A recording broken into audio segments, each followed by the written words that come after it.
আসসালামু আলাইকুম রহমতুল্লাহ। সম্মানিত প্রিয় দর্শক, আমরা অনেক সময় অনেক জিনিস কুড়িয়ে পাই, তো তার হুকুম কি?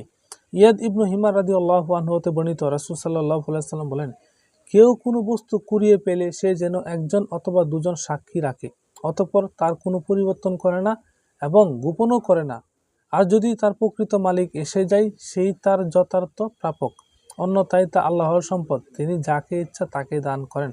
হাদিসটি রয়েছে ইবনে মাজাহ, সুনানে ইবনে মাজাহ 2505, সনদ সহি।